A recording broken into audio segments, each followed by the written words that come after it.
Jeremy Clarkson, 62, has launched into a scathing attack on the current state of Britain as he alleged that nothing in the country works.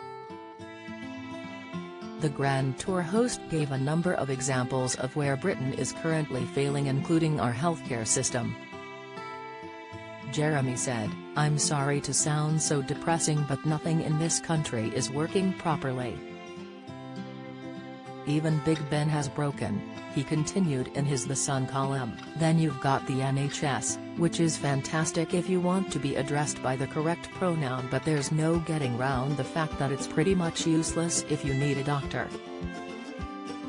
And you can only talk to a nurse if you are fluent in Latvian. The police?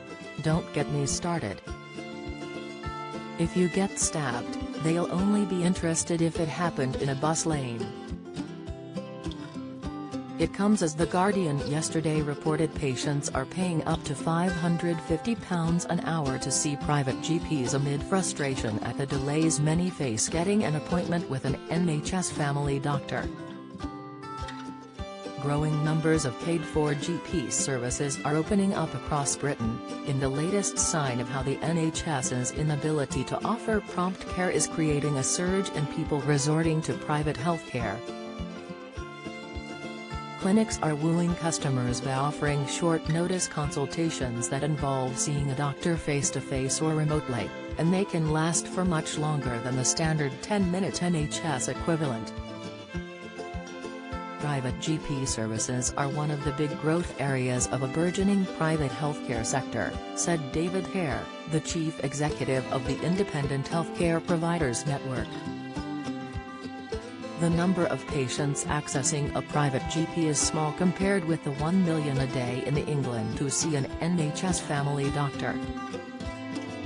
Don't miss.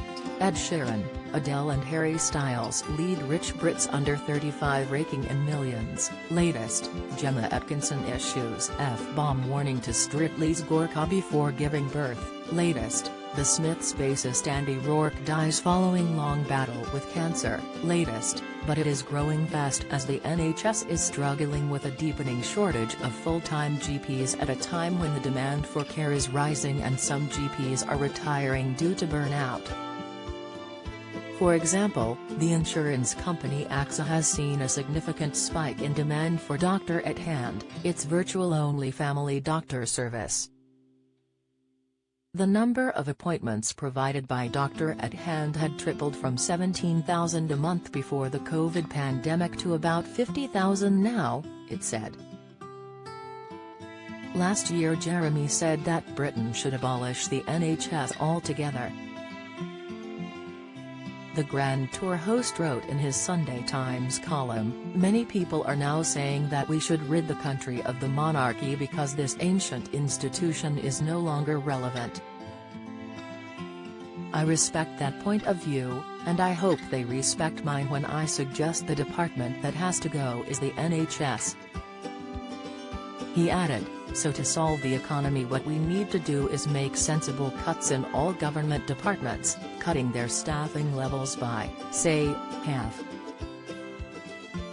And then, rather than reducing them still further to the point where they don't work at all, we get rid of one entire department altogether."